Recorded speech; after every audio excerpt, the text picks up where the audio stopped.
Yes, this.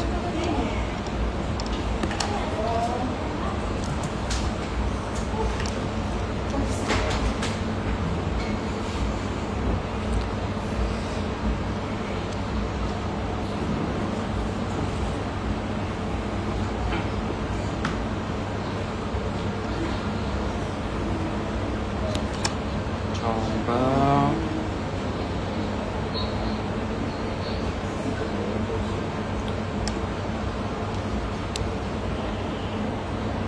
Halo.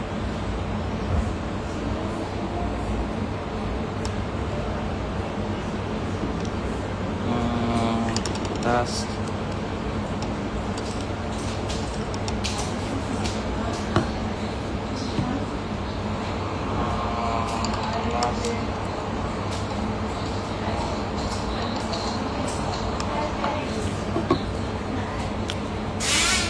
Halo Kak Lulu Azari. Ini lagi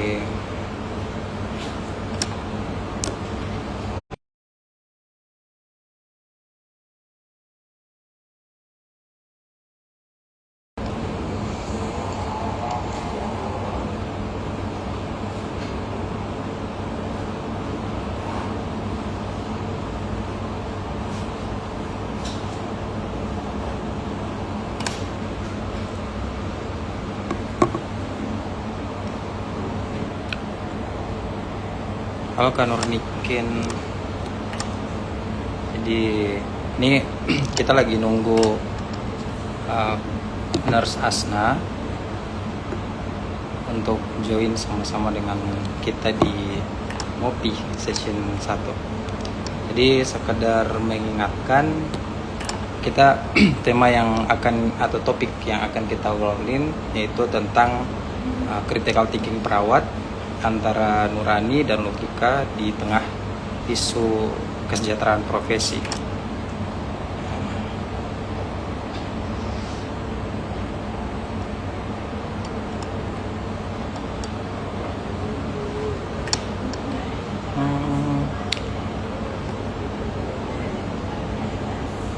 Nanti teman-teman kalau misalnya ada yang pengen ditanyakan, tinggal tulis saja di kolom komentar. Nanti kalau misalnya aku pilih beberapa yang bisa diajukan ke Nurse Asna nanti.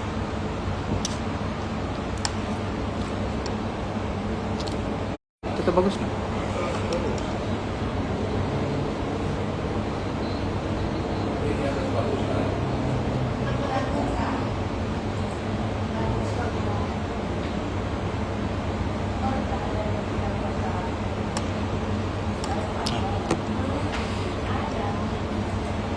Nah ini Kak Asna tinggal ada join, bisa minta bergabung di situ. Tunggu saya coba.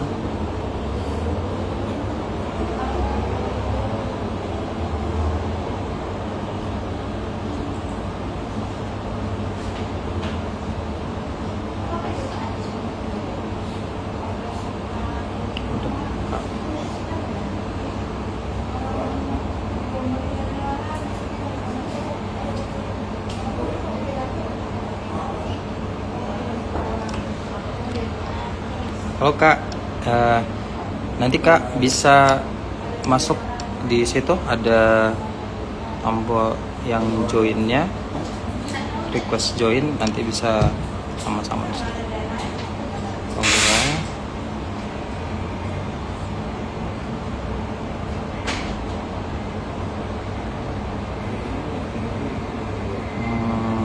Tunggu.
Oh,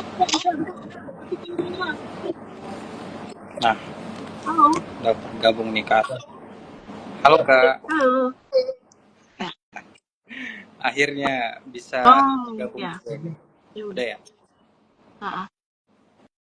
Jadi lagi sibuk atau ini memang baru balik banget ya dari kampus? Kantor. Oh, oh, Ah, dari benar. kantor.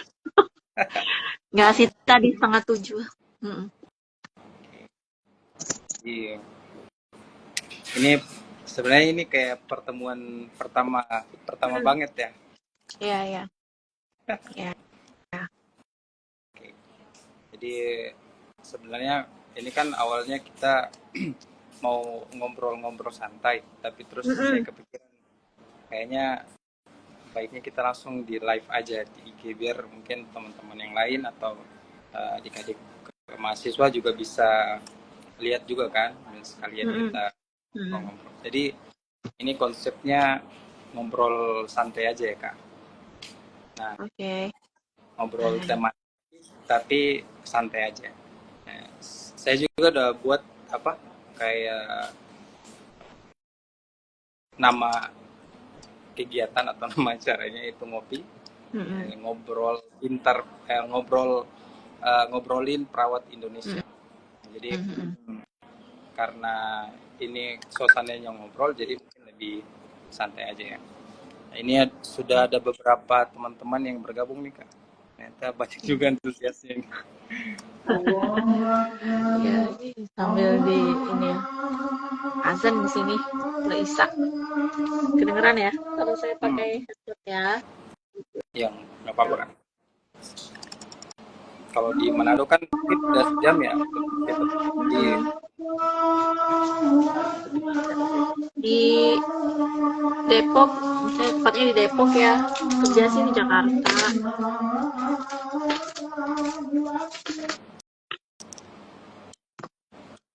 Pakai headset biar nggak berisik.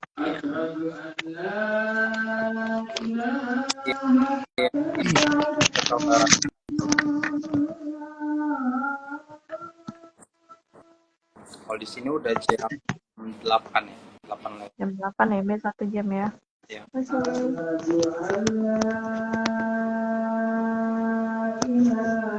Ya, beneran nggak? Oke, kalau jam 8 kan di situ udah selesai ya sholat ya. Bisa ya. Itu ikannya. Jadi Hmm. udah sejam yang lalu. Yang pas tadi Kak, kabar itu Ya.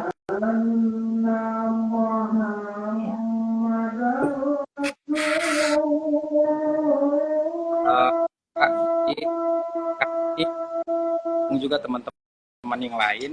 Jadi mungkin kita tetap memperkenalkan biar meskipun ini apa ya, saya dari santai, tapi juga mungkin saya pakai apa Gimana? ya, Suaranya kurang jelas. kayak ini saya panggil Nas Asna aja. Nas Asna aja. Iya. jadi mungkin teman-teman ini kalau bisa lihat di layar itu ini adalah special guest kita dan namanya Nah Dwi. Saat ini ternyata saya pas saya lihat uh, uh, ya Kaprodi ya Kaprodi Profesi Nurse Institut Kesehatan Hermina. Ih keren, suatu kehormatan banget bisa ngobrol sama Pak Kaprodi. Dan juga kemarin juga Ini sempat agak agak putus-putus ini now. sorry, sorry. Mm. Jaringannya mungkin di sini kurang bagus.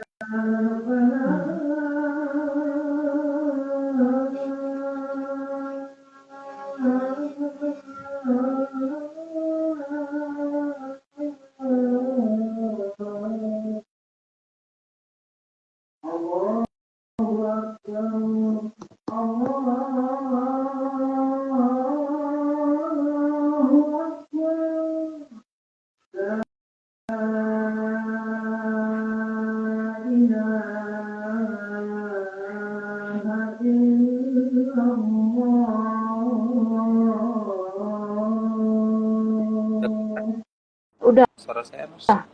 Oke. Oke. Oke, udah. Ya. Jadi Nurs Asna ini juga sekarang lagi menempuh studi doktoral ya di Fakultas Ilmu Keperawatan Universitas Indonesia. Ya, Kalau begitulah. S2-nya juga di Universitas Indonesia, Nurs? Ya, betul. Betul sekali. Ya, memang luar biasa.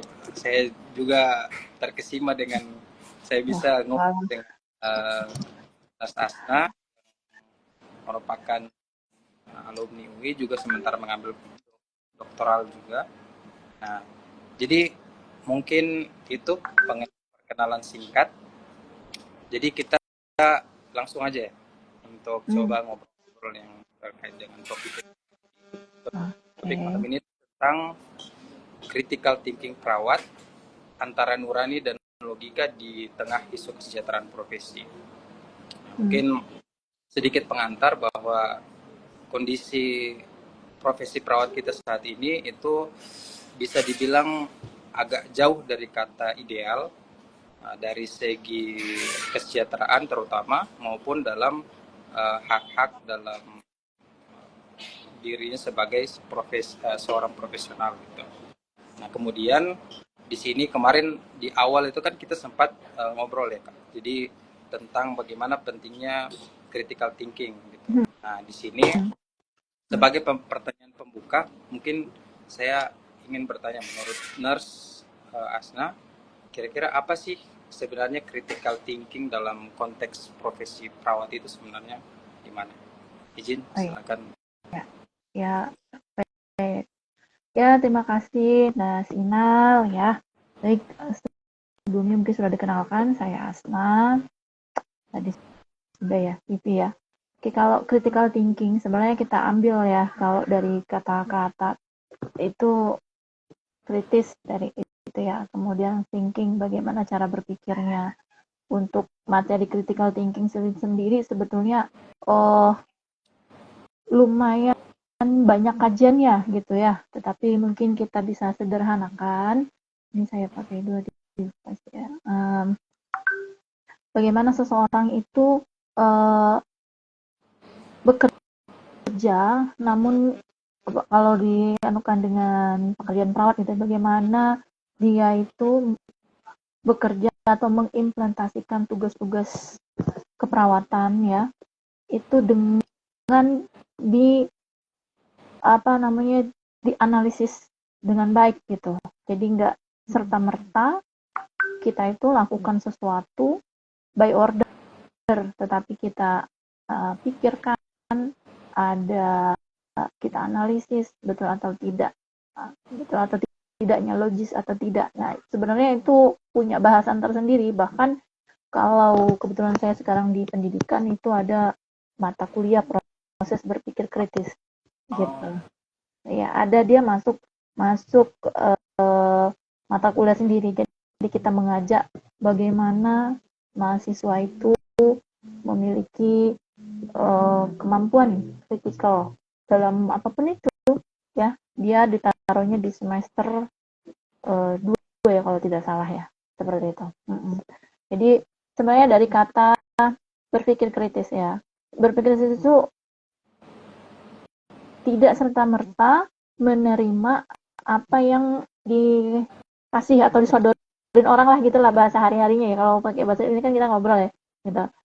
Misalnya Inal, nanti kamu langsung di apa sih namanya di implement, misalnya di hari-hari gitu ya, di praktik gitu ya. Coba Inal itu pasiennya demam, nanti kamu TTV ya segini TPNSP-nya kan. Nah, kita dapatkan tuh datanya. Kalau di awal suhunya febris atau tidak, atau apanya dikaji, kemudian nadinya berapa ya, suhunya berapa, pernafasan berapa, itu bukan hanya sekedar nulis, nyatet gitu ya. Tapi misalnya suhunya 38,5. Nah, sudah mulai febris gitu ya. Tapi belum sampai ke masih febris, belum sampai ke dia demam yang tinggi 39, kalau kan belum di cover BPJS. Nah, itu misalnya perawat yang sudah bekerja, oh, ini belum nggak bisa dirawat, gini-gini kan, oh, BPJS belum masuk gitu misalnya. Nah kita jelaskan, ya kita kan sebagai fungsi salah satu perawat itu advokasi. Jadi ke pasien, ini tahapannya begini, gitu ya. Kalau dia suhunya sekian, maka apa yang sudah kita pelajari di kampus? Apakah langsung, oh dari dokter dia akan dikasihkan misalnya obat antipiretik atau apa? Tapi kalau di keperawatan itu apa? Berikan hidrasi dulu, gitu kan. Kemudian buka pakaiannya, maksudnya dengan diganti dengan pakaian yang tipis. Kemudian lingkungannya yang dibuat nyaman, kayak gitu. Itu kan sesuatu yang harus kita berikan gitu. Artinya yang memang tugas yang memang kita berikan untuk asuhan keperawatan caringnya kita gitu loh. Kita tahu prosesnya tuh begini. Oh ini udah hari keberapa Pak Bu demamnya? Gitu. Baru hari pertama atau ini hari kedua. Nah kita juga harus tahu demam tuh kenapa ya, kan kita belajar kan ke teman-teman ya, adik-adik atau rekan sejawat atau yang sudah perawat. Ada proses radang gimana, inflamasi itu gimana, udah gitu apa tata laksananya, itu kita kasih tahu. Kalau masih hari pertama, kedua, oh dia masih proses seperti itu. Tapi kalau sudah hari ketiga, keempat, maka betul harus ke rumah sakit, dia harus cek lab apa-apa, ya. Even itu kalau misalnya kalau kita curiga ya, saya juga pernah misalnya anak sakit takut DBD, lagi tren DBD, NS1 kan di hari pertama gitu. Cek gitu ya, tapi dilihat dulu demamnya yang bagaimana, apa sudah 40 atau 41 kayak gitu. Nah itu kan uh, uh, kan yang dapat pertama kali di IGD itu kan kita tuh perawat ya kan. Nah kita lapor ke dokternya, nah dokternya nanti cek kasih aslis apa-apa. Nah kita harus kolaborasi juga dengan dokter, bukan kita yang memutuskan juga gitu. Tapi kita udah tahu nih, nah gitu itu jadi kalau apalagi kalau sudah kerja itu terikat dengan profesi lain seperti itu. Jadi memang harus berkolaborasi seperti itu. Terus kalau diminta contohnya yang critical thinking ya, pasien ini dipasang NGT, pasiennya anak gitu, NGT-nya yang berapa nomornya, nah itu juga harus tahu kan. Nggak serta nggak ada lagi tuh dosen yang ngasih tahu ini pakai nomor 16, 18, atau 24 gitu kan, nggak ada lagi kan. Nah itu kan sudah keputusan di kita. Nah bagaimana ya memberikan pemahaman pemikiran itu dengan perawat-perawat yang baru gitu ya. Panjang memang kalau berpikir kritis itu. Terus bagaimana kita menegakkan diagnosa keperawatan gitu kan. Misalnya tadi yang demam aja tadi, apa diagnosa keperawatan? Nanti kurang cairan, defisit cairan gitu. Nah, apa-apa itu ya, kebetulan saya di Hermina itu punya 52 rumah sakit. Berarti kan banyak juga ya perawatnya itu sekolah di kami. Nah, itu kita juga tempatmu juga ada ya Inal ya? Hermina. Nah, ya jadi itu pemahaman ya, kemampuan analitis dari seorang perawat tuh harus ya, apalagi dia misalnya di IGD pintu pertama gitu kan, gitu. Gitu. Ada yang mau ditanyain nggak? Jadi intinya sih kalau dosen saya tuh bilang kritik, orang yang kritis itu tidak serta-merta menerima, tetapi juga tidak langsung menolak, tapi kita analisis, ada prosesnya di situ. Jadi ya. Proses berpikir yang dimaksud oleh Nurse Hasna itu bahwa tiap informasi ataupun perintah atau tindakan yang diberikan itu perlu dianalisa terlebih dahulu secara kapasitas intelektual kita sebagai ya seorang profesional, dan juga mungkin melihat juga situasi pasien saat itu. Ya. Iya betul. Saya juga karena kemarin juga sempat berkaitan dengan apa yang terjadi di lapangan ya. Karena kalau kita lihat seperti yang Nurse Asna sampaikan tadi, kebanyakan yang masyarakat tahu itu bahwa perawat itu adalah asisten atau pembantu dokter. Ini stigma yang berkembang. Karena apa? Yang mereka lihat adalah setiap dokter bilang A, perawat buat. Dokter bilang B, perawat buat gitu kan. Nah, jadi otomatis yang tertangkap atau yang ditangkap di masyarakat bahwa oh berarti dokter adalah perawat adalah asisten dokter.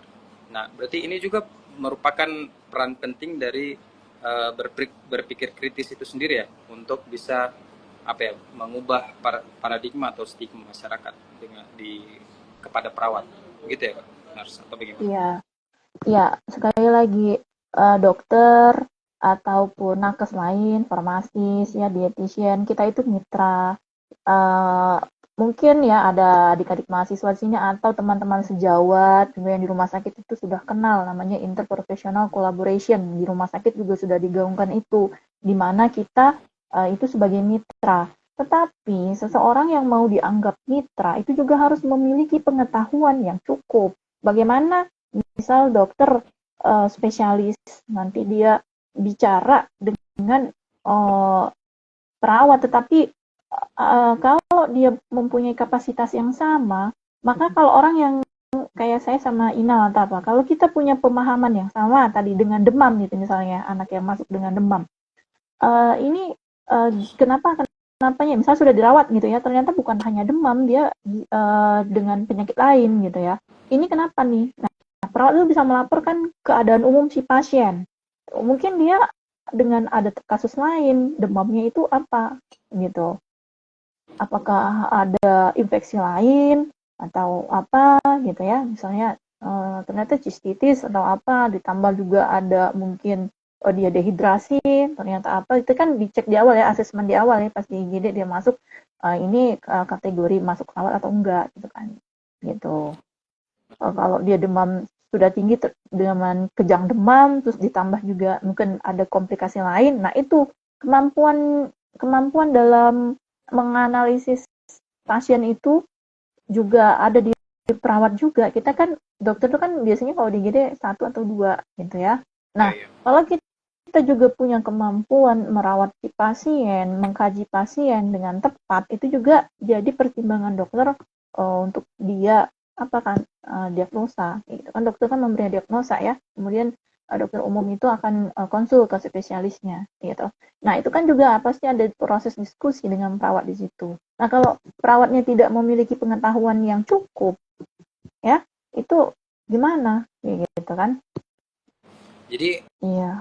kalau dilihat itu bahwa meskipun tindakan yang dilakukan itu adalah bagian dari instruksi ataupun kolaborasi dengan dokter, perawat hidup juga perlu tahu bahwa tindakan ini berdasarkan analisa dan juga hasil dari mungkin proses keperawatan ataupun merupakan tindak lanjut dari diagnosa keperawatan itu sendiri. Gitu. Iya, betul. Dan kalaupun obat-obatan ataupun terapi, itu pun merupakan bagian dari kolaborasi dan itu juga adalah bagian dari proses keperawatan. Jadi, jadi tindakan yang dilakukan itu adalah bagian yang sudah diperhitungkan dan juga dianalisa terlebih dahulu. Gitu. Bukan hanya mengikuti perintah ya, Kak Nars. Iya, misalnya gini, mungkin teman-teman sini ada mahasiswa ya, atau yang sudah kerja juga ya, seperti di Hermina tuh, teman-teman juga udah mulai memahami karena saya bekerja di, atau saya dulu juga perawat lama di IGD. Jadi kalau misalnya ada pasien, itu kan pertama kali kita tuh yang nerima, ya kan? Nah, kita kaji seperti yang saya tadi bilang. Kemudian kita akan sampaikan itu ke dokternya. Dokter, saya bilang tadi, memang ada tupoksi tersendiri yang memang dimiliki oleh dokter dan bukan kita yang menegakkan diagnosa. Kita adanya diagnosa keperawatan. Kita juga harus pahami itu, seperti itu. Nah, kita lebih ke asuhan keperawatan. Apa yang kita berikan, seperti itu. Misal, di rawat inap juga seperti itu. Saya juga kan rotasi kalau di rumah sakit dirawat inap. Maka perawat itu kan 24 jam. Betul ya? Nah, dalam 24 jam yang dikaji, apakah perawat sudah betul-betul melakukan pekerjaannya dengan tepat gitu. Kalau misalnya tidak mau dikatakan perpanjangan tangan medis, ya lakukan tugas keperawatan, asuhan. Misal tadi pasien pre-op, dulu saya di ruang bedah anak gitu ya, mempersiapkan pasien pre-op dan post-op gitu. Saya dulu diletakkan di ruang bedah anak sempat, bedah pria juga sempat. Jadi pasien-pasien pre-op itu kan kita periksa tuh, ya kan? KU-nya terus kita konsul, terus apa, itu kan kita tuh. Dok, ini pasiennya begini, begini, begini, kemudian datanya ini, kita kan laporan tuh. Ya, biasanya juga kita bareng sama dokter umum, benar kan? Nah, kemudian nanti, oh ya, ini harus dipuasakan. Nah, kita kan yang memberikan edukasi ke pasien. Jadi kita kenalkan profesi kita itu ke pasiennya. Oh, ibu dipuasakan ini karena presiden ya, kenapa ya puasa? Nah, itu dijelaskan di situ. Nah, itu kan advokasi perawat, salah satu tugas perawat. Benar enggak? Nah, atau setelah operasi, ibu dipuasakan sebentar, kemudian nanti akan dicek di sim usus oleh kami, terus juga nanti dokternya juga akan cek, kemudian nanti ternyata sudah agak lama gitu ya, udah berapa menit gitu, mungkin atau berapa jam dia sudah diperbolehkan.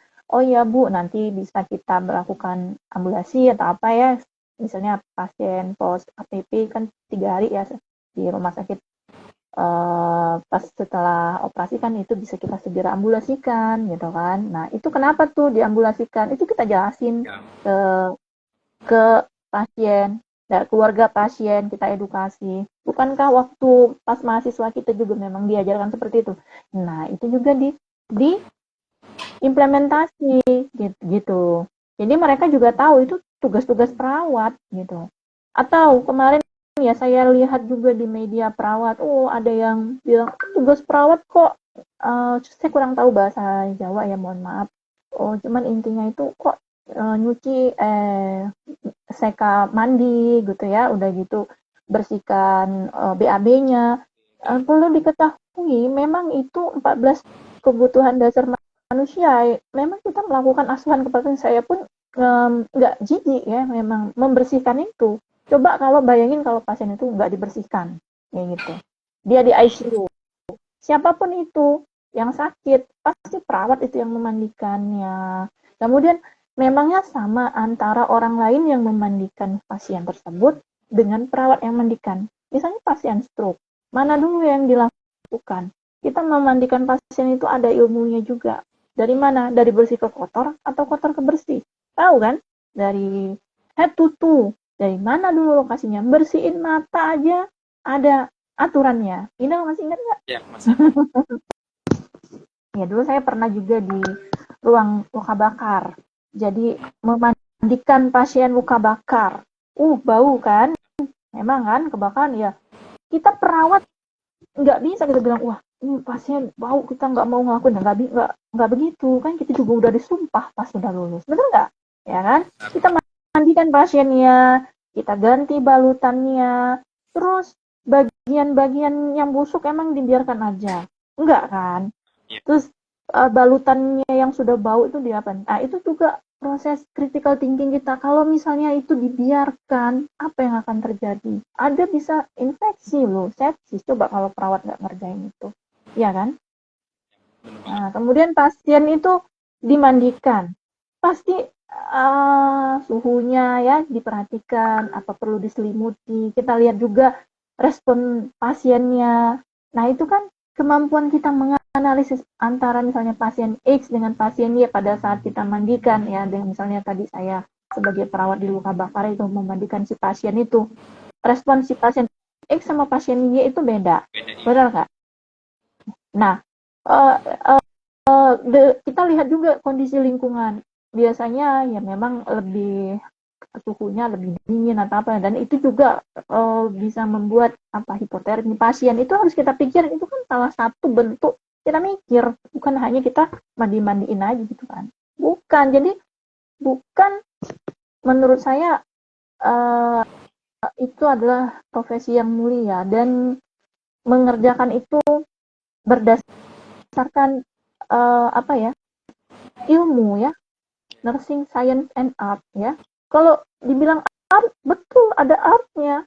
Nah, tadi misalnya saya waktu merawat pasien luka bakar, memang saya kerja di situ. Ngebalutnya itu kan nggak sembarangan, gitu kan? Cara ngebalutnya. Atau nggak usah jauh-jauh. Misalnya inal nginfus pasien. Cara nginfus pasien bagaimana? Oh, misalnya di ruangan, dia ke dokternya advis, oh ini kasih aminofusin. misalnya, atau dikasih apa, dilihat itu cairannya, apa yang dikasih, aminofusin, proteinnya berapa. Kalau saya lihat ya, RL itu apa tuh isinya, NaCl itu apa isinya, aminofusin itu apa, bisa nggak dia dikasih perifer. Kalau zaman dulu tuh masih ya di tangan ngasihnya itu, atau di brachialis vena itu, bisa nggak pecah nggak pembuluh darah kalau dari situ. Nah itu kan kemampuan kita juga dalam menganalisis gitu ya. Harusnya ya pakai three way kalau kayak gitu, jangan dicoba pula dipakai di mana, di Ya kan. perifer itu Nurse juga ya. kayak kemarin lihat bahwa dalam dalam proses idealnya kita punya gambaran besar yang ideal tentang bagaimana perawat harus berpikir kritis, apalagi di lapangan atau di tempat pelayanan kesehatan. Kalau lihat dari kondisi saat ini, menurut nurse itu, apakah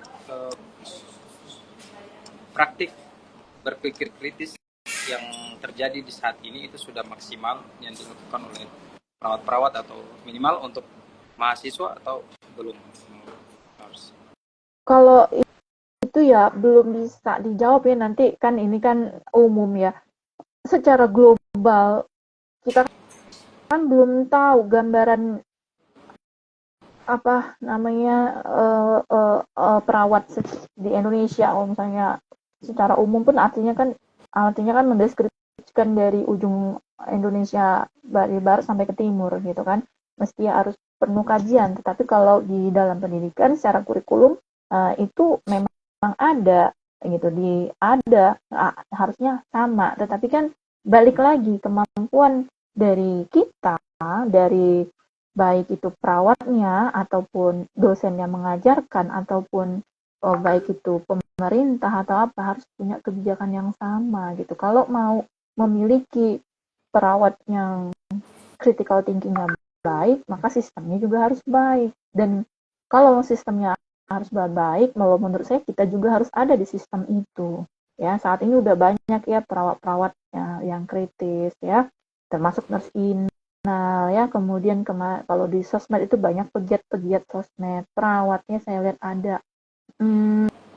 Mahasiswa tuh sering saya bilang coba diikutin yang seperti ada nurse Melianda, saya lihat ya, walaupun saya belum kenal ya, ada nurse siapa itu, Safira atau Evan kemarin. Nah mungkin saya ada mau bilang sebentar, kembalikan lagi kita itu, pekerjaan kita itu ke marwahnya perawat gitu.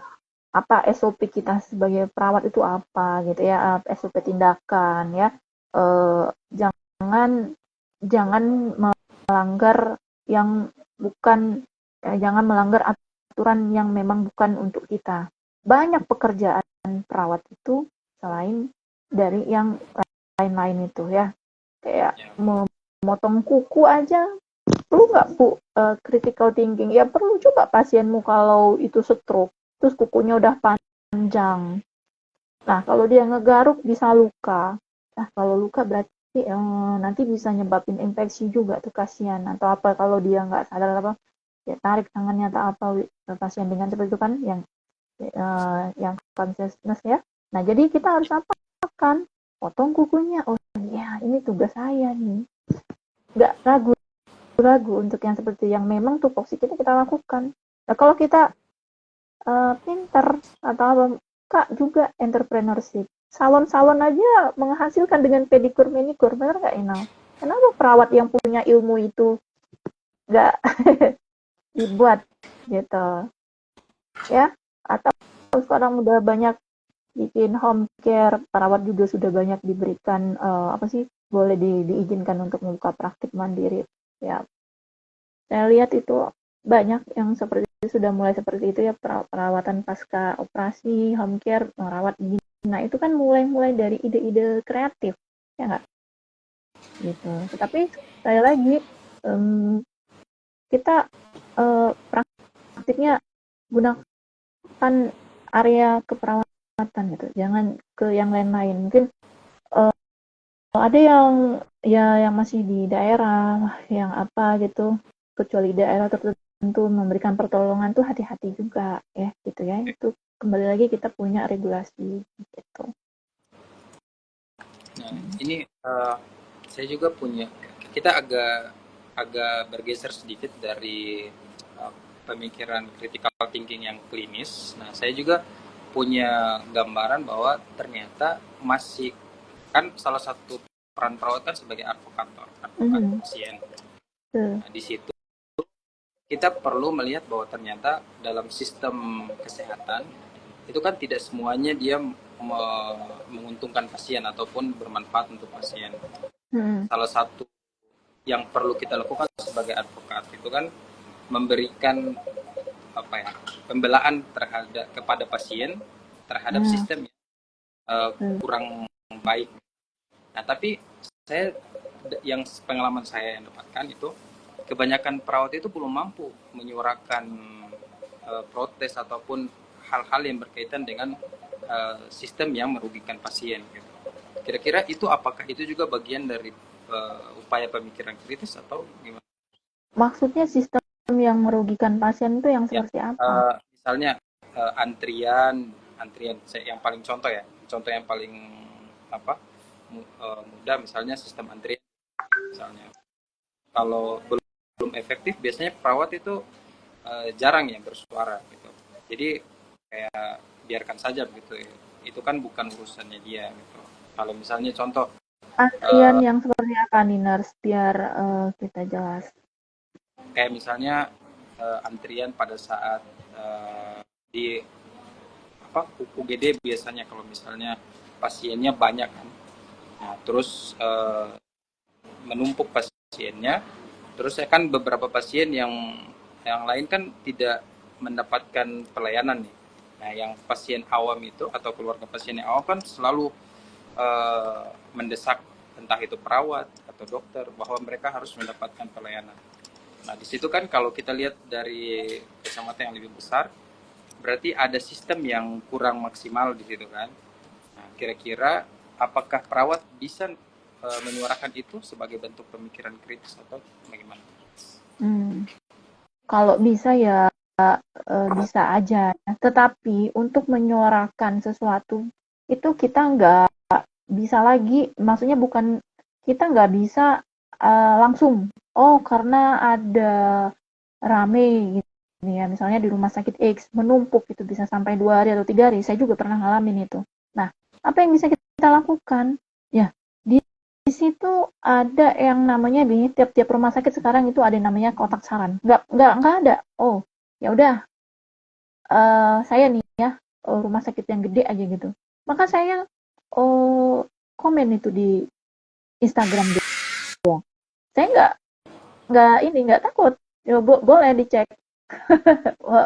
riwayat Instagram saya. Jadi, ini begini pelayanannya kok gitu, kayak gitu. Jadi boleh disampaikan ya. Kalau misalnya itu tadi penuh atau apa. Tetapi penuh itu dilihat dulu, manajemen itu kan ada gitu ya. Kita sampaikan ada wadahnya ya.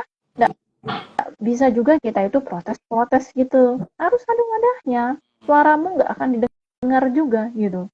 Manajemen itu ya, kalau secara singkatnya itu seni mengatur orang ya, mengatur sesuatu apapun itu, membuat kebijakan ya. Kalau dia penuh mungkin tempat tidurnya kurang, bornya nggak hanya itu aja, tenaga perawatnya hanya 5, pasiennya ada 35, dokternya cuma 2, belum labnya, belum segala macam. Memang kompleks seperti itu.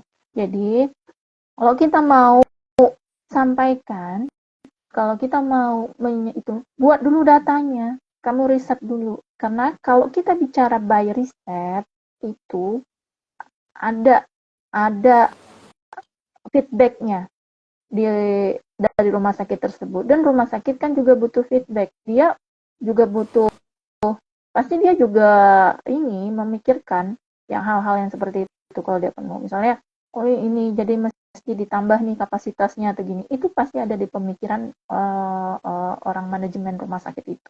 Karena saya juga di manajemen ya, dan kita ngitung itu. Kalau di perawat itu ada yang namanya ronde keperawatan. Saya juga pernah di komite keperawatan. Itu kita ngecek gitu. Jadi jajaran manajemen itu sebenarnya nggak diem aja, ditambah dengan juga harus ada masukan-masukan, itu kita berikan dengan bahasa yang baik, gitu ya. Saya juga menyampaikan juga dengan bahasa yang baik, walaupun saya sempat ada ya komplain dengan rumah sakit tersebut, tetapi kita sampaikan. Pertama kalau cara kita nyampaikan sesuatu yang kurang itu kita sampaikan dulu baiknya apa, terus kurangnya apa tuh bagaimana. Itu ada caranya. Nggak bisa kita itu eh, proses-proses tanpa dasar. Gimana juga kita itu kan orang intelektual ya, sudah tahu cara menyampaikan seperti apa. Kemudian kalau kita menyampaikan harus by data, betul atau tidak, dan banyak kajiannya gitu. Kalau Nas Inal lagi ngambil S2 juga ya, lagi mengkaji kebijakan, itu banyak yang harus dilakukan. Policy brief, pengaruhi kebijakan itu dengan sesuatu. Caranya apa? Buat policy brief. Coba di riset. Ajukan ke bagian pemangku kepentingan yang ada di situ. Kita teriak-teriak, tapi pemangku kepentingan nggak ambil, nggak direspon, nggak bisa juga. Nah, gimana caranya? Gitu kan. Ya. Jadi kayak kita perlu kalau dalam menyuarakan sesuatu itu perlu ada minimal hasil riset dan juga landasan-landasan yang secara akademis ya. Betul. Supaya ketika manajemen merespon itu mereka juga punya bahan untuk menjadikan itu sebagai perbaikan sistemnya. Betul, harus ada dasarnya. Kalau kita hanya menyampaikan sesuatu itu nggak boleh kan, cocok logi gitu, istilah bahasa hari-harinya gitu loh. Harus ada datanya. Nah, kalau kita lihat saat ini, dalam melaksanakan tugasnya sebagai perawat itu kan kebanyakan perawat-perawat itu kan bertemu kondisi lapangan tuh di mana mereka terjebak di dua pilihan.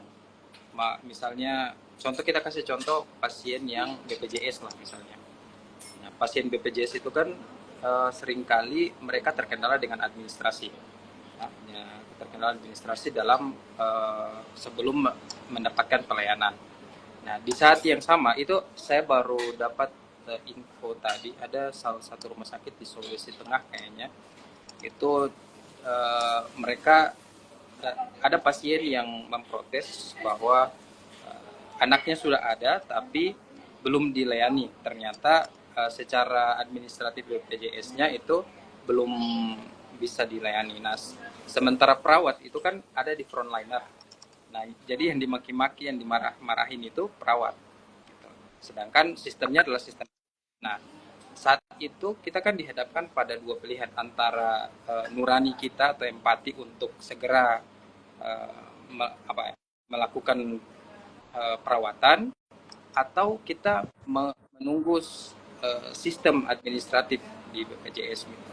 Nah, biasanya kan perawat ketemu momen-momen dilema seperti itu. Kira-kira kalau kita lihat dari perspektif kritis atau critical thinking, itu langkah apa yang biasanya harus sebagai perawat kita ambil? Menurut Nars gimana? Ya, terima kasih ya. Pertanyaannya sebenarnya bukan hanya di satu daerah aja, mungkin di daerah lain begitu banyak ya yang kayak gitu ya. Saya juga kan dulu pernah di IGD di provinsi tempat saya dulu juga ada yang begitu. Lagi-lagi bukannya kita itu tidak peduli dengan orang lain, ya kan? Nah, apa itu di BPJS?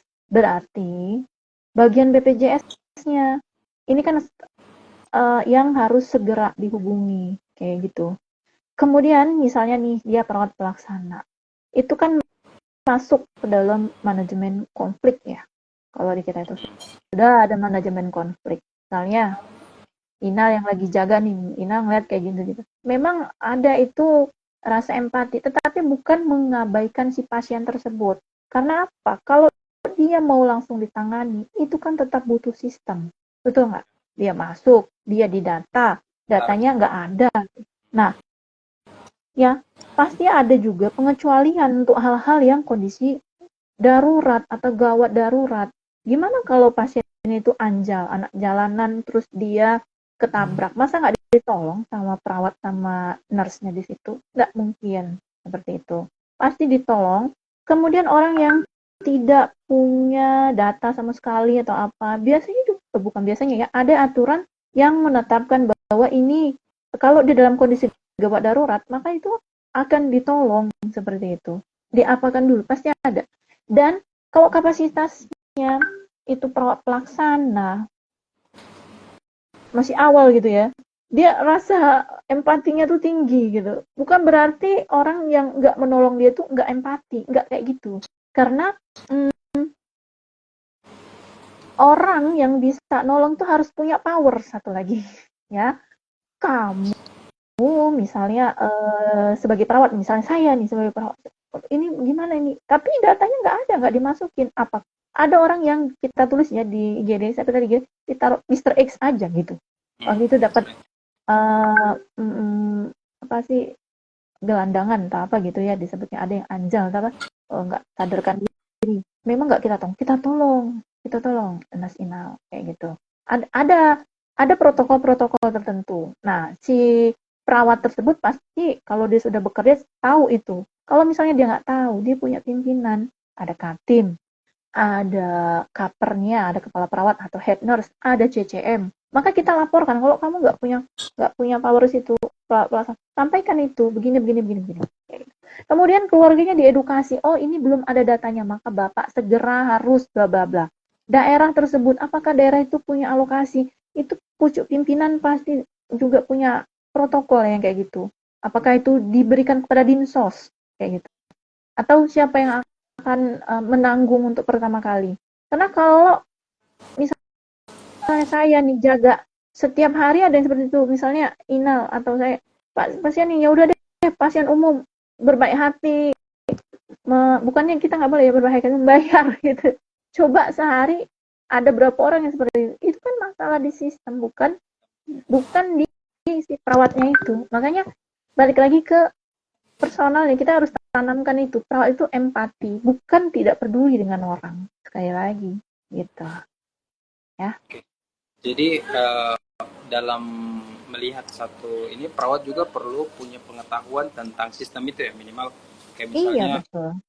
perawat juga harus tahu regulasi BPJS, apakah ini masuk ke PBI ataupun masuk ke jaminan kesehatan yang lain gitu kan, supaya ketika mau kondisi itu, perawat sebagai seorang advokat tadi, dia bisa mengarahkan ya sesuai dengan jalur yang ada di sistem. Jadi Iya.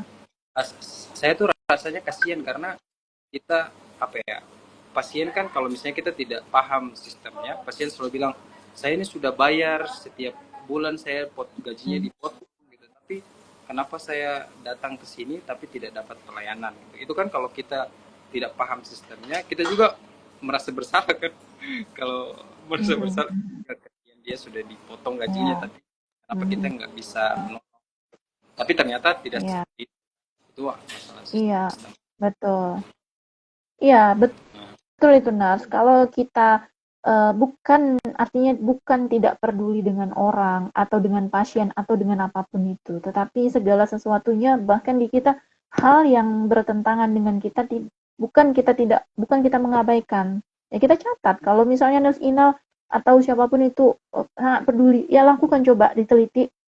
Maksudnya dilihat ini bulan ini ada berapa sih yang diabaikan, betul nggak kasusnya, kamu lakukan itu datanya, sampaikan ke BPJS setempat, sampaikan itu kepada dinas terkait. Kok kamu pelaksana, nggak mungkin lah Bu, saya nggak punya channel sampai ke situ. Maka kamu harus hubungin siapa nih kalau misalnya mempunyai rasa ini, mungkin di sela-sela libur atau apa. Tetapi kan tadi kembalikan pimpinan yang ada di situ, itu ada manajemen sendiri yang melakukan itu, Inal. Betul kita punya empati dan itu diajarkan bahwa di baik itu sebetulnya saat ini dosen, dulu saya juga pelaksana ya, itu ada namanya alokasi daerah, apakah masuk di situ. Nah kan nggak mungkin kalau anak-anak perawat pelaksana tuh sampai ke situ. Tetapi si anak pelaksana ini bisa ngasih data asupan itu ke atasannya untuk ngasih. Atasannya itu juga siapa? Disampaikan lagi ke bagian manajemen. Manajemen yang akan ini kan. By data gitu. Kalau kita nggak by data itu susah kayak gitu. Ya. Atau nunggu viral dulu ya. Kalau sekarang viral dulu baru dikerjain. Nah, sebenarnya kalau viral dulu itu ya, dia akan menyelesaikan masalah yang nampak, masalah yang seutuhnya ada di bawah itu kan nggak selesai. Misalnya ya mungkin ada ya pejabat atau apa, dia menyelesaikan, oh ya apa ini langsung dikasih uang atau apa. Ini tidak menunjuk siapapun misalnya. Ini diselesaikan, tetapi dia selesaikan dari akarnya dulu. Mana nih? Kayaknya di rumah sakit itu ada yang namanya root cause analysis segala macam, di IGD itu ada yang namanya respon time di IGD, waktu waktu tunggu ya gitu. Kemudian ada komplain pasien. Rumah sakit itu memantau juga Google review gitu. Kalau misalnya Google, tapi sebagai pasien kita juga harus gimana ya, orang Indonesia ini juga harus mampu menakar kesalahannya tuh di mana gitu, misalnya kurangnya tuh apa, itu secara objektif, nggak terlalu dilebih-lebihkan atau apa gitu loh. Jadi memang PR di kita itu analitisnya nggak hanya critical thinking perawat aja, critical kita semua itu istilahnya tuh nggak nerimo aja, itu tahu itu dilakukan tuh kenapa sih gitu. Iya Kak, Mhm. banyak banget insight yang bisa saya dapat dan juga mungkin teman-teman yang bergabung di sini bisa dapat dari apa yang kita obrolin tadi. Nah, ini mungkin lagi 2 pertanyaan terakhir ya, karena ini ternyata nggak terasa waktunya, ini berjalan cepat juga nih waktunya. Oh ya, saya Ini mau infokan, kalau juga mau merubah sistem, kita juga harus ada di dalam sistem itu, ya. Perawat tuh sekarang udah mulai banyak ya, ada yang jadi gubernur, ada ya di Kepri itu ada tuh, ya dari perawat tuh lulusan UI ada ya. Kemudian ada yang jadi anggota dewan, ada di Komisi 9 sudah ada. Kemudian juga pengaruh dari organisasi profesi kita ya. Itu juga sudah mulai membaik gitu ya. Kita doakan saja kayak gitu. Sekali lagi di profesi kita tuh jangan kita meludahi istilahnya gitu ya, profesi kita sendiri. Kita cari uang di situ, maka kita harus memperbaiki diri kita sendiri. Ya kalau mau mendapatkan sesuatu yang layak, maka kita harus juga memantaskan diri gitu. Gitu. Nah, ini kayak pertanyaan, kira-kira apa pesan nurse kepada perawat-perawat muda atau calon perawat, nah untuk tetap berpikir kritis ketika mereka masuk ke dalam sistem yang seringkali itu punya di luar perhitungan gitu, karena sistem yang begitu kompleks gitu. Kira-kira bagaimana saran atau pesan dari nurse untuk perawat muda maupun calon-calon perawat yang akan terjun nanti ke profesi perawat? Iya, udah pesan aja nih, udah mau selesai berarti. Iya. Iya. Iya, Udah mau insight aja kan. Di sini masih jam 8 tau. Di situ. Oke. Kalau untuk calon perawat seperti hari ini ya, kami di Hermina tuh ya, kebetulan karena saya dari Hermina ya, saya sebut Hermina terus ya. Ada mahasiswa baru. Kita tanya, kenapa sih mau jadi perawat? Kita kaji tuh. Ya, ada yang membantu apa sih namanya, menolong sesama manusia karena itu pekerjaan mulia. Nah, saya pingin tahu dari mana itu mulia kayak gitu. Kamu riset dulu nggak pekerjaan perawat itu seperti apa? Jangan nanti kecewa atau apa gitu, ya. Kemudian dilihat dulu lagi, memang betul keinginanmu di situ atau bagaimana. Nah, kemudian kita juga sampaikan nanti perawat itu seperti ini ya. Ada pahit-pahitnya kalau saya sampaikan ya. Nanti kamu akan dianggap seperti ini, kemudian nanti seperti COVID aja ya, kita perawat yang ngalamin COVID ya sempatlah diisolasi, kemudian di stigma negatif tuh banyak risetnya tuh, perawat yang habis itu orang nggak mau datangin kita, itu kita sampaikan seperti itu. Nah, apakah sudah siap? Oh, itu kita jadi tahu ini panjang kalau kayak gitu ya, mau mengkaji orang gitu kan. Nah, kalau memang itu sudah menjadi keputusan kamu, maka nanti siap ya seperti ini. Nah, adalah spill dikit lah kayak gitu ya. Nah, kalau untuk perawat yang memang sudah jadi perawat, coba dilihat lagi keinginan menjadi perawat itu apa, selain memang kita itu pasti butuh kesejahteraan. Kalau dari ini saya kira tadi bahas kesejahteraan, gaji, apakah itu memang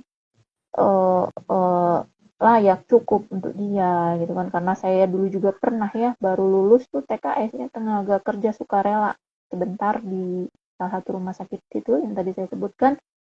Pertama baru lulus ya, belum mengharap untuk hal-hal yang itu, belum tahu, masih perawat muda gitu. Dapetnya segini TKS begini nanti, tapi saya cari pengalaman dulu. Kalau saya sudah memiliki pengalaman yang baik selain dari pendidikan atau apa, istilahnya kita mau dibuang kemana aja, itu kita itu berharga gitu loh ya, skill kita itu dibutuhkan kayak gitu ya. Kemudian ikut tes, sempat saya dulu juga ikut tes PNS, lulus sih, cuman lulus udah sempat kerja ya, PNS kalau dulu bilangnya PNS. Kemudian keluar karena ada sesuatu, ikut suami gitu kan. Kemudian ada sesuatu yang betul-betul menjual istilahnya dari kita, pengalaman kita ya, kemudian skill kita, kemudian di tes tuh bagaimana bisa atau tidak, kemudian kemampuan bekerja dengan orang lain gitu kalau untuk calon perawat. Tapi kalau sudah jadi perawat, kita punya apa ya, analisis bagus dengan pasien. Kalau merawat itu nggak hanya datang, duduk, kerja, pulang kayak gitu berdasarkan instruksi. Nah, itu saya juga kalau ke mahasiswa saya bilang, rasa ingin tahunya ya, curiosity-nya itu ditingkatkan seperti itu. Kalau misalnya tadi nggak mau dibilang pembantu dokter, tapi kamu nggak paham demam itu bagaimana, nggak usah yang jauh-jauh gitu. Atau kamu sebetulnya melakukan pemeriksaan TNST, PNSP aja ya, tekanan darah itu belum paham. Nadi cepat itu disebut apa, nadi lambat itu bagaimana, nafas yang ini seperti apa, kayak gitu. Itu terjadi pada pasien yang seperti apa, terus asuhan yang kamu harus lakukan bagaimana, itu kan yang diberikan oleh perawat gitu. Kalau dia nyeri pasien jantung, kenapa ya? Kalau di kuliah itu berikan posisi semi Fowler, ngasih aja posisi semi Fowler, tapi nggak tahu rasionalnya itu apa itu. Apa ya, nanti kalau tanya, iya itu untuk ini apa namanya, memposisikan agar menurunkan nyeri aja, bukan itu aja, banyak loh nurse gitu ya. Enggak benar nggak, posisikan. Saya itu jadi perawat tahun 2005, yang dulu tempat tidurnya itu kalau ninggikan ya, kalau ada teman saya di sini mungkin lihat, posisi semicolor masih diganjil sama balok kayu. Nah, sekarang udah pakai remote tempat tidur ya. Kalau perawat masih belum tahu dia diposisikan semicolor, alasannya aja nggak tahu kenapa ya, udah pertanyakan dirimu, bagaimana kamu mau sejajarkan dengan orang lain. Makanya pantaskan diri dulu gitu ya. Itu PR besar kita sih gitu ya. Kayaknya bisa digenjot dari ruang pendidikan, masih dalam waktu pendidikan itu juga sudah perlu digenjot terus ya, untuk berpikir berdasarkan ya pertimbangan yang ilmiah, kemudian berdasarkan pada teori-teori yang sudah dipelajari dan mungkin disesuaikan dengan realitas di lapangan gitu. Supaya update. Nah, iya, ini sekarang ini udah mulai bagus saya melihat ya. Saya kan juga tergabung dalam himpunan salah satu perawat di dalam grup itu, perawat informatik ya itu ya. Bagaimana mereka menelurkan ide-ide gitu ya. Ternyata cerdas, ada yang perawat membuat sistem informasi untuk pasien dengan itu ya, masih saya lihat di pendidikan tuh ya, pasien EKG atau resiko jatuh gitu, bagaimana dia mengenali EWS pertamanya tuh. Kemudian juga termasuk kemarin saya ada riset dengan bagian FT ya, kolaborasi kita sekarang tuh banyak apa sih namanya, perawat-perawat yang sudah ke arah situ ya. Jadi menelurkan ide dan mengaplikasikannya gitu. Jadi dieksekusi itu data-datanya gitu. Udah banyak bermunculan, apalagi anak-anak Gen Z ya, Gen Alpha sekarang itu canggih-canggih. Sebetulnya kita itu sudah ada kurikulum, sudah ada pengaplikasiannya itu, membuat mereka itu lebih kritis lagi. Gimana itu mengasah mereka gitu, kalau untuk calon perawat ya. Kalau untuk perawatnya sendiri punya rasa ingin tahu, serius sih lagi-lagi ya. Kalau misalnya di rumah sakit itu tidak hanya rutinitas, tapi apa yang bisa kamu lakukan gitu. Jangan pula kita melakukan tindakan tumpang tindih dengan yang bukan tugas kita. Gitu. Ke ranah. Hati-hati. Iya. Nah, ini mungkin agak lompat jauh sih. Sebenarnya tadi bilang ya. Tapi kayaknya sekarang itu dilema perawat baru dan juga mungkin mahasiswa yang akhir lah, nah, berproses atau berkarir di dalam negeri atau di luar negeri. Ini jadi perawat yang kita berkarir dan mengabdi di dalam negeri, atau kita keluar negeri, ke Jepang, ke Eropa, atau ke Amerika, atau di Timur Tengah. Nah, ini kan lagi-lagi perlu pilihan, dan menurut saya juga itu butuh critical thinking ya untuk bisa menentukan pilihan apa mana kita berkarir sebagai perawat. Kira-kira menurut nurse gimana kalau? Oh iya, kalau yang mereka ambil ke luar negeri gitu ya, karena kan ya mungkin ada banyak pilihan, ada banyak kajian ya, seperti yang baru saja kami bahas itu di kampus gitu ya. Ada yang namanya nurse migration, itu adalah salah satu yang dibahas itu. Ada risetnya, jadi nggak baik ini lagi dari Prof. Ahiryani, mungkin kenal ya. Prof. Ahiryani, profesor kita ya di keperawatan, itu membahas tentang nurse migration. Apa saja itu sampai ke bagian konsep kenapa seseorang itu ingin keluar negeri, dan apakah dia memang mau jadi PR, permanent resident atau apa, apakah akan kembali lagi, sampai beliau memikirkan jika semua perawat yang bernas itu ya, yang kritis-kritis ya, yang memiliki pemikiran yang baik, skill yang baik, itu semuanya keluar negeri, maka yang di dalam negeri itu bagaimana? Beliau sampai memikirkan hal seperti itu. Nah, mungkin nanti bisa ajak collab itu Prof kita ya, Prof Ahiryani, apa pemikiran beliau seperti itu. Jadi banyak yang mungkin bisa dikaji oleh Inal, Nurse Inal gitu ya, untuk kita memberikan advokasi ke pasien aja itu ada ilmunya gitu. Seperti tadi saya memang habis dari rumah sakit itu, kalau saya nggak bilang kalau saya itu perawat ya, kalau misalnya lagi ke rumah sakit apa, dia judes itu, masih perawat itu judes apa, bukan sebetulnya orang itu nggak mau nolong kita atau nggak mau bermuka manis kayak gitu. Pasiennya terlalu banyak, perawatnya cuma 2, bayangin. Dia harus pegang berapa, kalau di poli itu tadi saya urutan ke 40 misalnya kayak gitu. Nah, apa berarti beban kerja? Apakah itu salah perawat kalau misalnya dia mukanya sudah ditekuk, mungkin pas pagi dia manis kayak gitu ya, gitu ya nggak sih? Iya. Begitu juga dengan dokter loh, dokternya ada yang kayak gitu.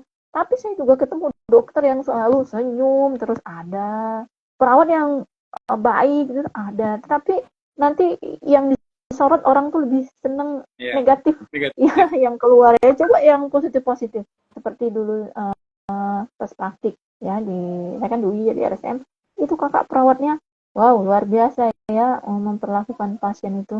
Ada kakak senior luar biasa, dia merawat pasien luka bakar itu sampai seperti gitu. ya pasien itu sampai balik kontrol tuh dikeluar karena saking trustnya dengan si pasien. Tetapi lagi-lagi kita punya batasan empati, hati-hati kayak gitu, tetap berlaku profesional. Itu sih Inal. Jadi memang kita harus mempunyai batasan atau boundaries gitu ya, juga punya ilmu. Ingat, nah, ilmu dan seni ya, nursing science and art itu betul sekali ya. Kemudian di keperawatan juga ada dari S1 sih sudah ada di kurikulum transkultural nursing, bagaimana pendekatan dengan uh, pasien dengan budaya tertentu gitu ya, dengan agama tertentu ya, dengan keyakinan tertentu, atau pasien dengan gender tertentu. Beda loh. Kan kamu sudah Ini susah. yang Gitu kan? pahami dari bahkan studi saya sendiri itu bahwa tugas perawat itu berat banget ternyata gitu. Tugas perawat itu Iya, berat karena kamu ketemu terus. segala sisi dari pasiennya, dari bio, psiko, spiritual, bahkan sampai pada kondisi ekonomi dan politik yang terjadi di sekitar pasiennya pun menurut saya perawat harus paham itu, karena dengan begitu dia bisa memahami kondisi psikologisnya, kondisi bagaimana di lingkungannya, sehingga tindakan keperawatan itu bisa disesuaikan dengan kondisi pasien. Itu sih yang saya pikir, bahwa ternyata ketika saya masuk ke sosiologi kesehatan, kompleks ternyata kalau untuk kita berbicara tentang konsep sehat sakit, bahkan sampai ke ya tadi kesejahteraan profesi dan sebagainya. Ini kompleks banget. Makanya perlu. Iya, kita juga nggak munak ya, apalagi kalau misalnya perawat itu laki-laki. Dia kan juga butuh digaji, dia punya anak istri. Maka siapa di sini yang berperan? Negara dong, kayak gitu, penerapan gaji. Nah itu saya juga nggak mungkin, maksudnya bukan nggak mungkin ya, kita kalau misalnya kita bersama-sama gitu, harus ada kajian. Nggak bisa nih suara kalau Nurse Asna tuh bilang gaji perawat, oh enggak, itu ada kajiannya sendiri, penetapan UMR aja dikaji. Nah bagaimana kesulitan perawat sendiri untuk mendorong itu terjadi, itu kan dibantu oleh bagian apa, PPNI kah, DPR RI kah, kita kan punya wadah. Nah itu diaspirasi di situ, seperti itu sih. Nah. Sorry Kak, ini saya mau charge HP tadi. Nggak apa-apa. Jadi saya pikir kalau misalnya untuk perawat yang, apalagi yang pikir bahwa kalau jadi perawat itu langsung otomatis jadi menantu ideal gitu kan, karena ternyata dulu mungkin ya kayak gitu ya, anak perawat berat, kerjaan serius apa gaji bercanda gitu ya. Nah itu harus jadi kajiannya, kajian bersama, dan siapa lagi yang memperjuangkan kalau bukan kita ini gitu ya enggak? Sepakat. Iya, siapa yang menetapkan gaji, siapa yang menetapkan besaran gaji kan gitu. Kemudian siapa yang bisa membawa itu sampai ke pucuk pimpinan? Nggak bisa orang per orang. Kita juga harus kenal itu, harus tahu. Memang kalau kita lihat dari agak kompleks, jadi perlu semuanya perlu bahu membahu untuk memberikan kontribusi baik ide. Tapi bukan berarti tidak bisa ya.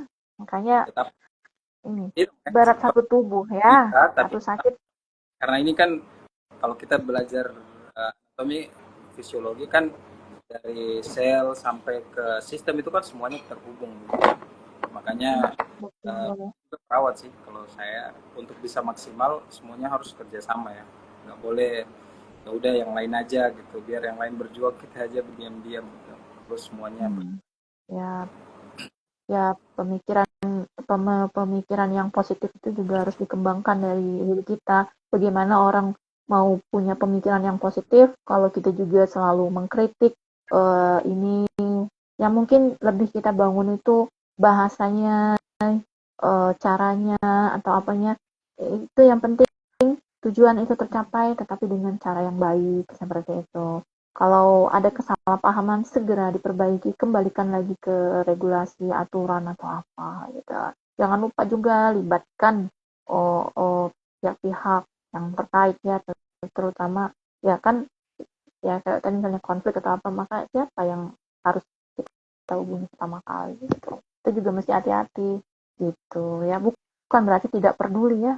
Nggak Ya, ada kok perawat itu yang mau mencelakakan pasiennya atau mau jutek terus sama pasien. Capek loh nekuk muka begini tuh, menghabiskan berapa ya kalau saya berapa jenis wajah. otot wajahnya gitu kan. Kalau dia senyum, maka hormon apa yang akan rilis gitu kan. Kalau dia ini gitulah, pasti udah tahu itu ya. Ya, Jadi ya, mungkin karena apa ya, kita dari hasil ngobrolnya kita ini, saya pikir ternyata memang kita perlu baik dari diri sendiri ya, secara critical thinking itu, maupun secara kolektif. Karena kalau kita berjalan sendiri hanya satu orang yang kritis begitu, itu nggak bisa juga gitu. Harus sama-sama, tapi ya, tujuannya untuk membangun kesadaran kolektif kan, profesi perawat. ya, ya kesadaran. Ada yang mau tanya nggak tuh? Ada yang tanya nggak? Eh, Pasien. Teman-teman, kalau yang bergabung ada yang mau bertanya, silakan. Kebetulan ini masih bergabung dengan kita Nurse Asna. Kalau ada yang mau bertanya, silakan. Nanti bisa saya sampaikan ke Nurse Asna. Sampai saat ini belum ada pertanyaan. Tadi saya udah sounding duluan, cuman kayaknya belum ada yang mau bertanya.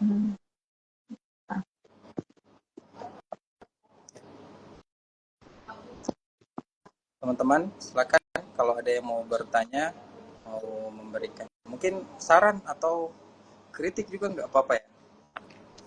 Nggak apa-apa. Sering-sering edukasi juga ya. Ya, Inal, dengan kalian perawat-perawat muda itu jadi influencer ya, itu juga kan apa ya, menyebarluaskan profesi gitu ya. Tapi ingat sekali lagi, apa keperawatan itu apa gitu ya, bawa vibe positif seperti itu. Hati-hati juga, segala sesuatu yang disampaikan itu juga harus berdasarkan ya, ilmu ya, berdasarkan fakta gitu, dikaji dulu sebelum memposting sesuatu, juga dilihat dulu seperti itu ya. Yang benar. bersifat edukasi, banyak ya konten-konten edukasi itu kan bagus seperti itu. Nah, ini kayaknya belum ada yang mau bertanya nih. Kita Baik, terakhir apa-apa pasti perkenalan ya, masih ya, awal.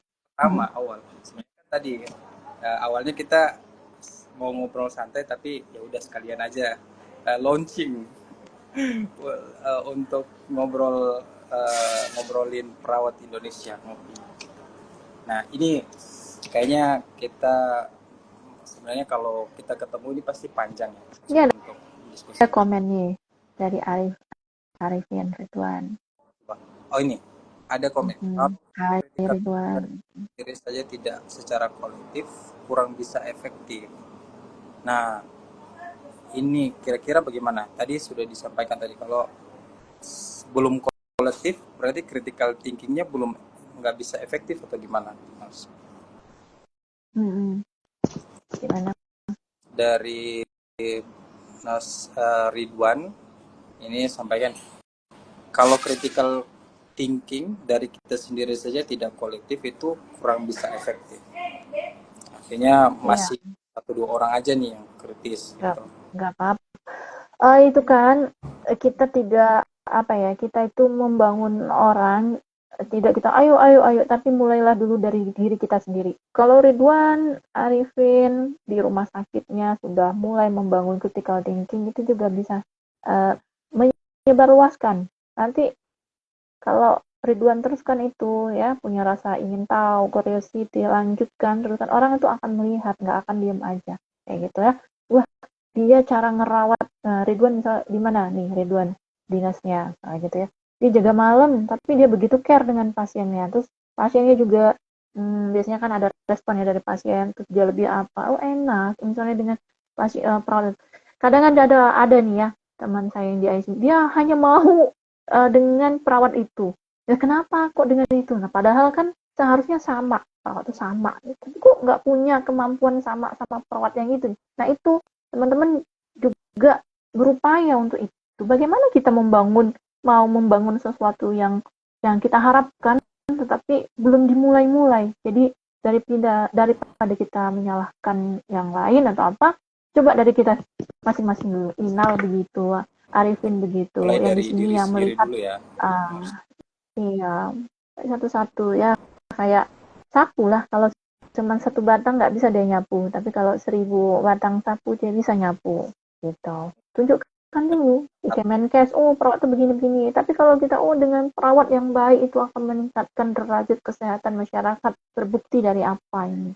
Misalnya angka TBC itu sekarang lagi heboh TBC dengan perawat yang mulai diadakan di setiap yang digagas oleh PPNI, Ovone One Village One Nurse, itu betul seperti itu terrealisasi dan apa yang mereka perjuangkan itu terlihat oleh Menkes.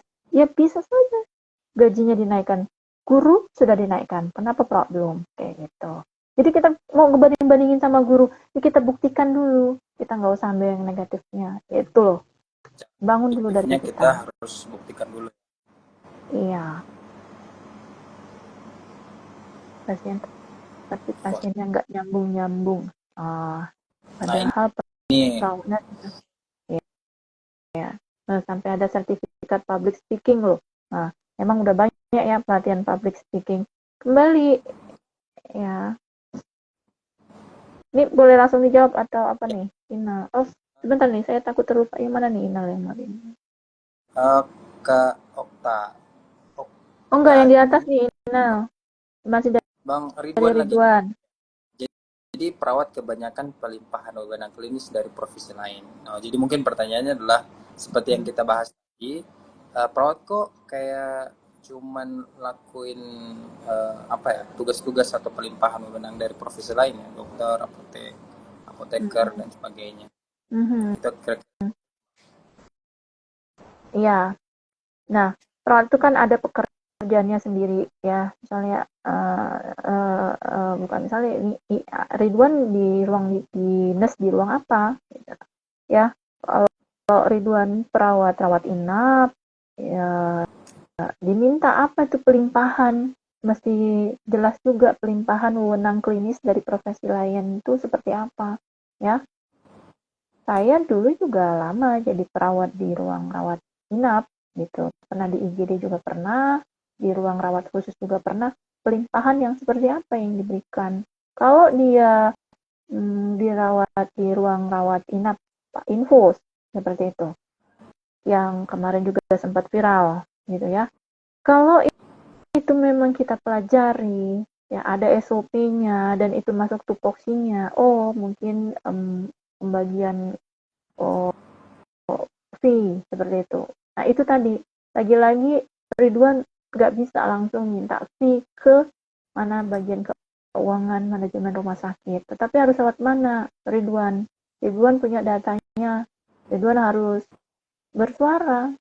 Tapi bukan yang memprotes seperti melakukan dengan cantik, itu kaji dulu pasiennya ini ada bulan ini ada sekian, kita melakukan infus, betulkah semuanya itu pekerjaan yang pelimpahan, sehingga saya tidak sempat melakukan asuhan, dicatat, dikaji aja, gitu, sampaikan, dan itu akan menjadi kajian di rumah sakit tersebut. Ada perawat yang jadi pimpinan kalian di masing-masing rumah sakit, kalian tunjukkan itu, kalian data, beberkan, disampaikan, oh begini, itu juga mereka kan juga memahami itu, nanti bisa dengar pendapat gitu ya, sounding atau apa, sehingga kalau misalnya komplain terbukti dari apa nih kalau kita nggak mengerjakan, oh pasien tuh komplain, nah komplainnya tuh kenapa nih, kita kebanyakan ngerjain pelimpahan, apa aja pelimpahannya, masih belum jelas, jadi saya belum bisa jawab ya gitu ya. Ini sehingga kami yang harus memandikan pasien tidak dimandikan gitu. Di ICU tidak ini, itu kan ada ya kepala ruangan itu analisa beban kerja workload pasien, sehingga kalau misalnya terlalu tinggi, kalau dia di rumah sakit swasta perawatnya nggak tahan, dia akan keluar. Kalau perawat itu keluar, sebenarnya itu menjadi beban dari rumah sakit, burnout perawatnya, dia harus cari perawat lagi, dia harus mendidik perawat lagi, ada upaya-upaya sebetulnya dari manajemen untuk mempertahankan staf, baik itu nakes ataupun medis seperti itu. Ya, apalagi anak-anak Gen Alpha sekarang suka keluar masuk rumah sakit gitu ya. Itu ada strategi sendiri ya, bahasannya cukup tinggi. Nah, jadi kalian sampaikan itu data-datanya. Menurut saya gitu, terus sampaikan juga ke pemangku kebijakan di situ ya, bisa dari kepala ruangan, kepala itu. Nanti akan disampaikan itu. Ada rapat-rapat yang digagas setiap minggu, morning meeting segala macam itu ada kok. Yang penting informasi yang disampaikan itu berbasis pada Betul, data. berdasarkan data dan juga mungkin realita di lapangan ya, supaya Terus next nih, siapa nih? Nah, ini Kak Oktani Karisma Dewi. Nah, ini bertanya nih, bagaimana sikap seorang perawat ketika edukasi terhadap pasien sudah kan, tapi kok kayak nggak nyambung-nyambung gitu. Padahal perawat ini sudah memiliki sertifikat public speaking. Nah, tapi pasiennya masih belum paham. Nah, kira-kira mungkin pertanyaannya adalah bagaimana sikap sebagai seorang perawat gitu? Apakah public speaking yang didapatkan di luar itu berbeda dengan penerapan di keperawatan atau gimana? Kan perawat juga punya namanya komunikasi terapeutik kan. Ya, dan efektif dan terapeutik ya. Ya, kalau ke pasien kita komunikasi terapeutik sudah diterapkan, sudah dilakukan edukasi, soal pasien mau pulang ya, lakukan chat training dari awal, mempersiapkan pasien untuk pulang Pak, atau misalnya dia mau operasi Pak, nanti puasa ya, dia minum. Bapak nanti puasa dari jam 4 ya, karena ini sudah dijelaskan sebabnya apa. Dia minum. Lupa atau apa, nggak nyambungan gitu. Ya. Jadi yang pertama itu kita lihat dulu situasi kayak gitu. Kalau dia ini bolehlah sekali lupa, itu kan pasti akan berentet itu jadwal operasi yang tertunda gini itu dijelaskan ke pasiennya. Atau pasien mau pulang terus dia berulang lagi datang, kenapa Pak, pasien HD ini misalnya minum nanti segini ya, sudah diinfokan oleh dokter bahwa batasi cairan gini harusnya 600 mili, dia lebih atau dia curi-curi apa gitu, makan maksudnya dari jam waktunya kan sudah diatur tuh. Nah, itu diedukasi, tapi pasiennya masih bandel ibaratnya. Kemana nih edukasinya, apa nggak nyampe nih kita ngomong, dikaji dulu pasiennya. Coba lihat latar belakang pendidikan pasiennya ya. Kemudian kalau dia nggak paham, berarti pendamping keluarganya adakah yang bisa membantu si pasien tersebut ya? Pendamping pasien tersebut kan mesti ada tuh. Even itu orang yang ada di dinas sosial yang sakit, itu pasti ada pendampingnya ya, petugas sosial itu, atau di keluarga. Misalnya ibu saya tuh nggak paham mau operasi ini harus minum obat yang ini, nanti seling yang ini. Nah itu dia lupa kan, karena udah lansia gitu, rentan kan usia. Makanya saya yang menerima apa sih namanya, advice dari dokternya, maka saya harus menjelaskan. Terus perawatnya juga, nanti kalau mau operasi ibu ini begini-begini, tadi dijelaskan ya seperti itu di rumah sakit ini. Nah itu perawatnya jelasin tuh ke saya, enggak ke pasiennya, tetapi siapa yang mengerti di situ, kayak gitu. Kalaupun kamu public speakingnya bagus tapi ngomong sama pasien yang tidak mengerti, ya gimana dia mau paham, benar nggak Inal?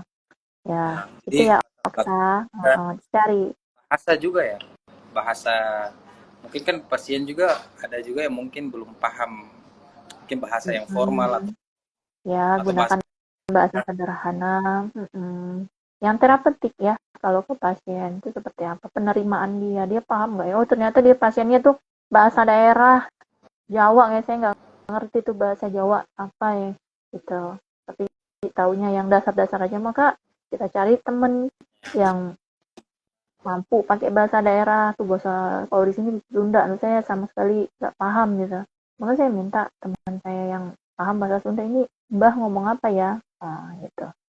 Nah pendekatannya kan juga diajarnya tadi transkultural budaya kan, mungkin dia minta gitu. Dia sampai ke rumah sakit kan nggak mungkin datang sendiri ya nggak, Iya, ada pendampingnya gitu. Itu ya Okta, nanti mulai dikan gitu. Terima Oke, kasih. Mm-mm. ini kayaknya kita udah sejam lebih loh. Keren Oh, banget. Jadi nggak udah ya. Mm-mm. apa ya, ngobrol dan banyak insight juga yang saya dan juga teman-teman yang hadir di sini dapat. Nah, itu luar biasa. Nah, tapi sebelum sebelum ini kita perlu kayak kalau kalau di seminar-seminar itu kan namanya closing closing statement ya. Nah, Mm-mm. tapi ya, kata-kata quotes-quotes atau kata-kata penutup sepatah dua kata gitu. Oh, itu ada tuh. Oh, Berarti disesuaikan. dengan Tuh. kondisi dan situasi ya, seperti Betul, betul. Ya, Nas Okta disesuaikan dengan kondisi dan situasinya.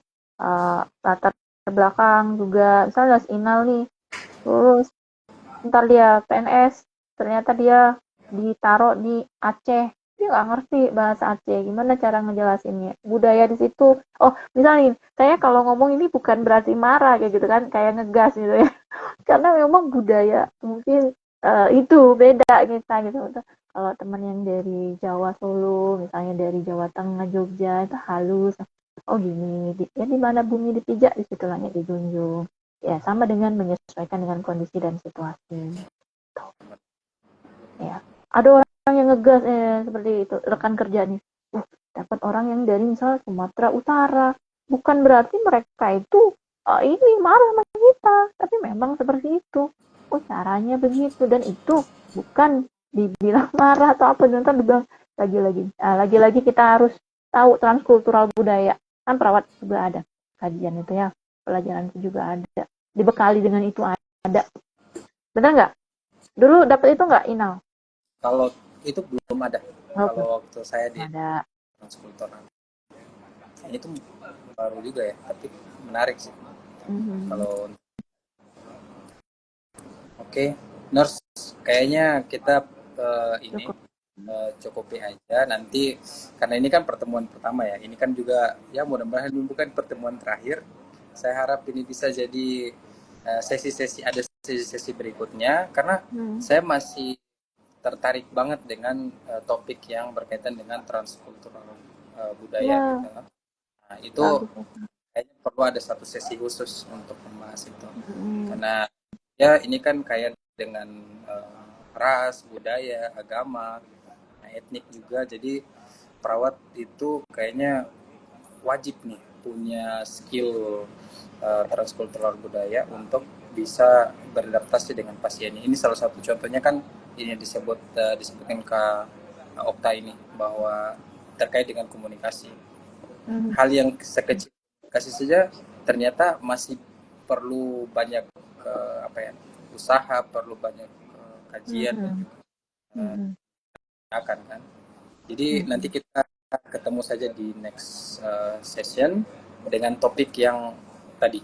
Nanti saya coba lihat topik yang seperti transkultural budaya. Semoga uh, apa Nurse Hasna juga punya waktu free dan bisa sharing dengan saya dan juga teman-teman lain insight-insight yang luar biasa. Nah, tapi sebelum itu mungkin tadi perlu ada closing statement dulu atau pesan-pesan terakhir sebelum tutup kepada teman-teman, kepada saya, kepada teman-teman perawat, kepada Aduh. mahasiswa terkait dengan bagaimana kita sebagai perawat itu perlu menjaga agar critical thinking itu tetap ada meskipun kita dihadapkan dengan segala situasi yang berubah-ubah gitu. Kadang kita jadi malas ketika situasi itu tidak sesuai dengan apa yang kita harapkan gitu kan. Nah, bagaimana Iya. kita tetap menjaga critical thinking dan supaya sebagai profesi ini kita tetap punya nilai yang lebih di mata masyarakat maupun di rekan-rekan sejawat yang lain. Mhm. Ya, baik ya. Untuk menjaga agar kita itu tetap dalam keilmuan, ya seperti yang Inal maksud, maka kita juga harus tetap on dengan update dengan ilmu pengetahuan tersebut ya. Ya, kemudian ada organisasi, peer group untuk saling membahas gitu ya, pertemuan-pertemuan itu bukalah cakrawala pemikiran, atau ada yang dengan ikut komunitas, atau ada yang melanjutkan pendidikan, atau ada ikut itu sebenarnya sudah diterapkan juga di rumah sakit, misalnya di diskusi refleksi kasus kalau di rumah sakit, adanya case tadi atau apa yang dibangun di rumah sakit tersebut ya, seperti kalau saya kan di UI, di RSU itu saya lihat setiap pekan apa itu mereka membahas kasus sulit, bagaimana perawatannya, itu saya lihat tuh status-statusnya itu, oh ternyata perawat-perawat sekarang luar biasa ya, untuk kasus misalnya apa yang mana saya lihat di Hermina mana di Ruas, perawatan pada pasien dengan SGB ya, sindrom Guillain-Barré itu seperti apa. Nah, itu kan mereka akan membahas tentang penyakit tersebut ya, dari segi keperawatan seperti apa, dari medis mungkin ada bagian sendiri, terus kan kita juga ada ronde yang bersama itu. Jadi di masing-masing rumah sakit itu sudah dianjurkan, karena kan di rumah sakit itu ada akreditasi, ada monefnya segala macamnya dari perawat itu. Bangunlah diri dengan itu gitu ya, lalu ikuti update pengetahuan dengan mengikuti seminar-seminar, tetap diikuti. Udah banyak yang gratis ataupun berbayar ya. Kita juga harus menyisihkan juga sebagian dari pendapatan untuk kita untuk tetap upgrade. dengan ilmu. Betul ya, begitu. Intinya memantaskan diri dulu kalau kita mau mendapatkan sesuatu. Di intinya kita perlu memantaskan diri dulu untuk mendapat sesuatu yang pantas ya. Iya, ya disesuaikan aja tadi sama yang tadi, mau disetarakan dengan profesi lain, maka kita juga harus memiliki pemikiran yang sama. Kalau kita mau punya empati dengan pasien lain yang tidak terlayani, maka kita harus apa, kayak gitu. Ya kan, tadi sudah dikasih tahu ya cara ini. Oh ini pasien dengan apa, maka kita harus tahu cara merawatnya bagaimana. Tapi saya nggak punya ilmu, tapi kok sudah jadi perawat, kayak gitu. Nah, atau sudah banyak perawat yang pintar itu, artinya mereka sudah Jadi ongoing. bukan berarti berhenti belajar ya. Itu Ya, saya tidak berhenti belajar ya. belajar. Long life learning lah. Ya, belajar sepanjang hayat seperti itu. Oke, siap. Terima kasih banyak Nars Asna sudah memberikan insight yang luar biasa untuk saya dan juga teman-teman yang bergabung. Ini awal saya punya target 30 menit kayaknya boleh ya gitu. Ternyata ini udah lebih dari sejam dan wah luar biasa banget. Ini saya berterima kasih dan bersyukur bisa berbagi insight dengan Nurs Asna, dan semoga teman-teman lain juga bisa mendapat hal yang positif dari apa yang kita diskusikan. Nanti kita akan ketemu di sesi-sesi selanjutnya, karena ini adalah sesi pertama, dan tadi di headline bahwa ada satu topik menarik yang insya Allah nanti kita akan bahas bersama Mas Hasna terkait dengan bagaimana transkultural budaya di dunia keperawatannya. Terima kasih, semoga sehat selalu dan kita ketemu lagi di sesi selanjutnya. Baik, terima kasih. Assalamualaikum. Thank you. Nah, ya, izin live ya. Terima kasih. Sama-sama. Oke, baik teman-teman.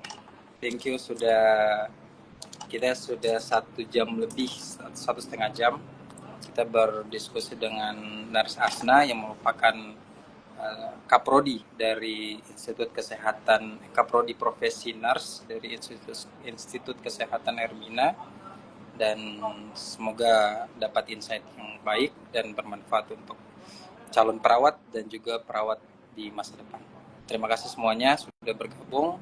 Kita ketemu di sesi selanjutnya. Assalamualaikum warahmatullahi wabarakatuh.